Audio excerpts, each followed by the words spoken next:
Hello everyone and welcome to the final installment of Heavy Debriefings Top Albums of 2022.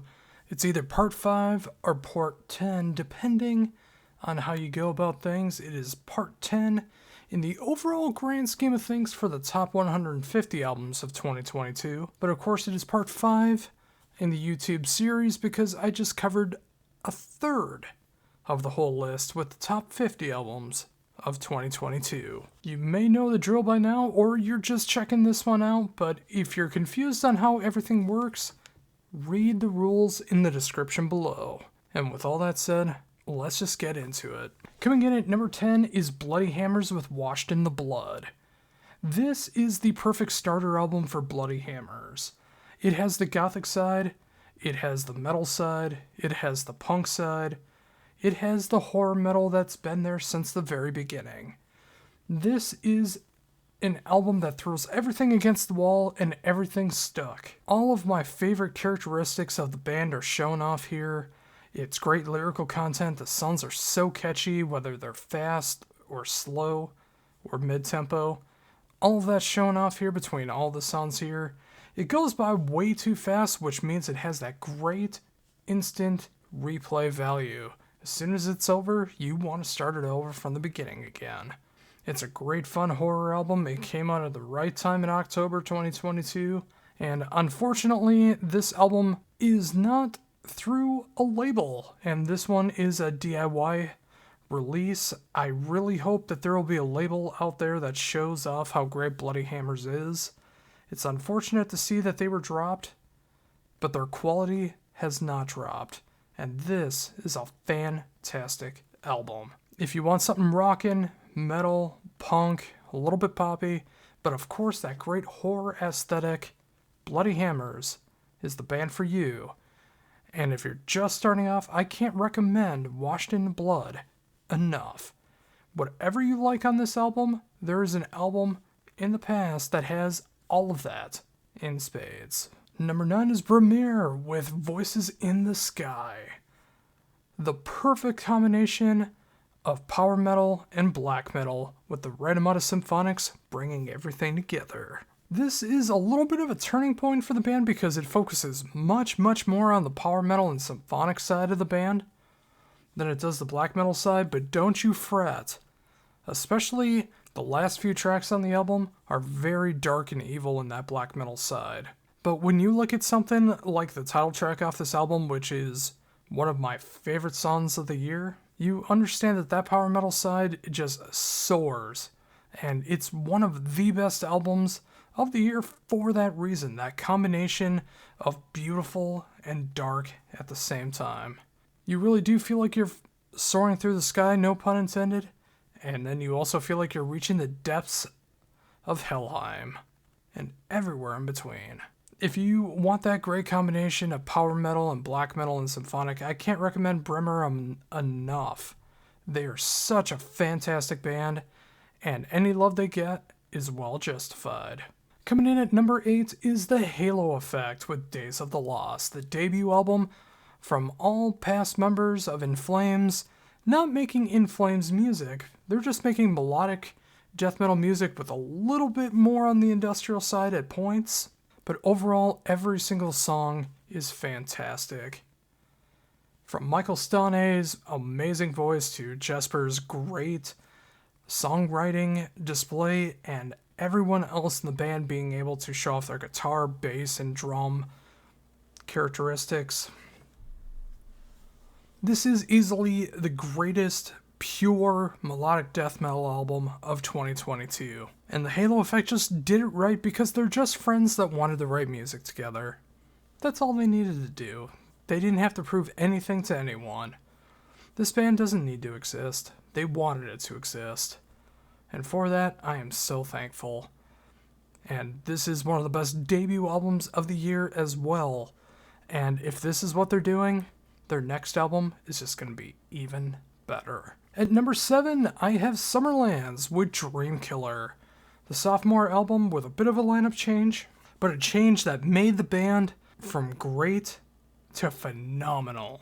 I love the previous work of Summerlands between their singles and their debut album, but this sophomore album, took a band that was really just a side project, and in 2023, I don't think they have a choice. I think they have to capitalize on this album and strike while the iron's hot and be able to tour as much as they can on this album and be able to make Summerlands the powerhouse they deserve to be. This entity is that great revival rock, revival metal sound. It sounds like it was written in the 80s, much like Venator, which I talked about in the previous video, but more Americanized. Every song on here is fantastic. It goes by so fast. And again, that replay value is so strong on this album. As soon as it's over, you're going to start it over again. And every song is so catchy, so much fun to listen to, whether it has a great solo behind it, great vocal gymnastics behind it, or just great songs, which is all they needed to do, and they did that so perfectly. And when it comes into that revival sound, that heavy metal sound, it didn't get better for me this year. This is the top album of that style in 2022, and I thank you, Summerlands, for putting out such a fantastic album. Coming in at number 6 is one of the emotional gut punches of the year, and don't you fret, there's more of those coming up in the top 5. But here at number 6, it's In the Woods with Diversum.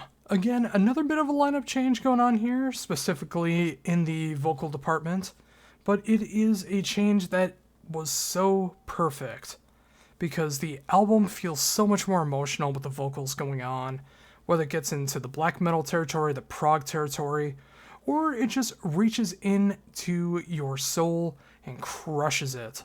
In the Woods has always been master manipulators of emotional tendencies. This album brings tears to my eyes. When you have a song like A Wonderful Crisis, which is just the perfect description of mental health issues, it's just hard not to feel like this is such a great cathartic album. And I'm so happy this came out. And when it comes into the prog side, the black metal side, the rock side, everything that goes into this band is done with pure perfection. So if you've never heard of In the Woods, I highly recommend you check out Diversum. It just came out just a couple weeks back, and I think, especially if you like the darker side of music, this will be right up your alley. Coming in at number 5 is another great discovery, thanks to the MSR cast. It is the band Gladenfold with the album Nemesis. And this combines everything that I love about Finnish metal. And it's my favorite Finnish album of the year as well. It combines what I love about Eternal Tears of Sorrow, Children of Bodom, Camelot. It is power metal meets melodic death metal meets symphonic metal, with little tinges of black metal thrown in for good measure as well. It's a very dark, emotional album as well. It soars so high when it goes into the power metal, and it brings you to hell when it gets into the melodic death metal side, and everything in between. This is a fantastic album, and I really love everything about this band, and I'm so glad that it came into my radar here in 2022. Now I'm able to appreciate their previous work, but this really is the best album that they've put out so far. And if this is what they're doing now, their next album, I can't wait. It's going to be incredible stuff. Coming in at number 4 is Avantasia, with a paranormal evening with the Moonflower Society. A very long album title, but not that long of an album, as it's one of the shorter albums in the Avantasia catalog, and this album was more specifically made to be able to be performed live, which is a great way to be able to go about things because you don't always have to reinvent the wheel, you don't always have to feel like you have to challenge yourself with being able to create new sounds. Sometimes you just need to be able to rejuvenate yourself, find that passion, which thankfully Toby was able to do on this album. Find that love of music and vocals again. Being able to bring in a couple new characters, but of course, bringing in that great cast that's able to tour with Avantasia and being able to make these songs really shine because it really adds more variety to the set list. All of these songs are fantastic. I hope one day I could see them live, although it's looking pretty unlikely. But you never know. But I do know that this is one of the best albums of 2022. I will say Ghost Lights is still my favorite Avantasia album, but I will also say that this is the best Toby Sammet album released. And once you hit that age of reason of knowing that there's a difference between your favorite album and the best album, you're able to appreciate things a little bit more from all different sides. And that's how I feel with this album, and it is one of the best power metal albums of 2022. But coming in at number 3 is my favorite power metal album of the year, and it's funny, this is a brand new band known as Power Paladin, with the album known as With the Magic of Windfire Steel. This is power metal done the way I love it. It is so filled with geek culture, whether you have a song like Craven the Hunter, whether you have a song like Righteous Fury, which might be my favorite song of the year, whether you have an amazing closer like There Can Be Only One, which of course is about Highlander. Going back in the Righteous Fury, the fact that it is such a magnificent song, and then out of almost nowhere, it breaks into the Legend of Zelda theme. Mwah. This is nerd culture wrapped up in power metal. It's cheesy, but it's my kind of cheese, and I will eat it up every single day. The vocals on this album are some of the best of the year. The musicianship on this album is nice and furious, whether it's mid-tempo or super speed, and it just has everything that I love about power metal. And that's why it's number 3 on this list, and it's easily, without question, my favorite power metal album of the year. And now for the last 2 albums, it's time for some gut punches. Starting at number 2 with Hangman's Chair with A Loner. This is my feel-bad album of the year, although the album at number 1 is equally, if not a little bit more than that, but this one's been around longer in my catalog, and I've been enjoying it for all those reasons. It is a band that kind of was more on the sludgy, stoner kind of doom sound, but now they're in the gothic doom side, and I think it was a decision for the best. Hangman's Chair really took the pandemic and made the band somber, and A Loner is basically just dealing with all different aspects of mental health struggles: suicide, depression, anxiety, loss, loath. It's a feel-bad album, but it is a cathartic album for that reason. And it's so great to see that this band is really catching on the way that they deserve. They were a part of so many great tours this year. I can only imagine that's going to continue on in 2023. And when they write their follow-up to this album, I think it's going to be their magnum opus. If this is what they're doing, and I'm so in love with this album, with its darkness, with its 80s goth tinge, a little bit of Typo Negative feeling, but of course that great gothic doom feeling that goes throughout the entire album. It's dark, it's heavy, it makes you feel alone, but it's a cathartic album that I think everyone needs to hear at least once. Thank you, Hangman's Chair, for writing the feel-bad album of the year. And now finally, at number 1, I know you're probably going to be expecting Disturbed, or Nickelback, or Five Finger Death Punch, or Motionless in White, or Falling in Reverse, or any of these bands that seem to be on top of everyone else's list for some weird reason.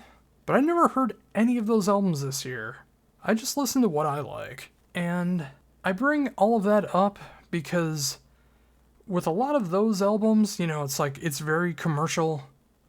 It gets everyone involved, and I know there's a lot of lists out there that try to pick the most popular albums of the year to be able to get those clicks.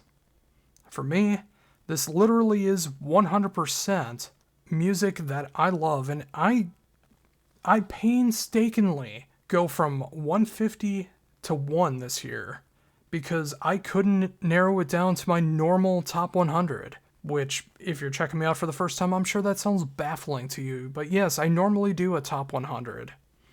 And this year I couldn't narrow it down. There was so much good music that I loved this year that I had to do 150 albums in written form. And of course 50 trying this out for YouTube. And if this catches on, maybe I'll do the whole top 100 next year in video form. We'll see. But when it comes to this album I'm about to talk about, it crushes me. It eats my soul in front of me right after it gets ripped out of me. It makes me cry. There's moments on this album that are some of the most emotional that I've ever heard in this style of music. I'm being 100% sincere here. This is not a swerve. And with this being a debut album, that makes it even more shocking because I think 2013 was the last time that a debut album on my list made it to number 1. But this album is more than worthy of it, and it's gone a little under the radar, and I hope with it being number 1 on my list, I can convince you to check it out for yourself. It is the band known as Tomorrow, and the album known as Ash in Realms of Stone Icons. This album is tragedy mixed with mental health issues, mixed with suicidal depression. It's the soundtrack to depression. And I say that lovingly because there's such great emotional moments when it gets into the melodic death metal and progressive death metal elements on here, but it also has some great technical aspects as well too. Like, if you enjoy tech death, there's going to be moments on this album that you're absolutely going to enjoy. Some people call this band a technical death metal band. I don't, because there's too much emotional moments going on. And I think they walk that fine balance between melodic death metal and progressive death metal. And some blackened death metal thrown in for great measure. Yes, there is some great, insane, jaw-dropping musical proficiency throughout this album with everyone in the band. From the vocals, drums, bass, guitar, everything is absolutely insane on this album, but when it hits those great emotional moments that you just don't even expect, it just makes your jaw drop, and you have to reach out for some tissues because you're about to start crying. And especially when you listen to the lyrics, it's hard not to break down, especially if you're dealing through the mental health struggles that I'm currently going through as I'm recording this video. Tomorrow wrote the soundtrack to my mental health struggles, and I say that knowing that they have no idea who I am, and they wrote this about their own struggles. But that goes to show about mental health. Like, we all go through our own pain, but it's a shared pain. We all go through different paths feeling that pain, but that pain is universal. And you can hear that pain throughout this album.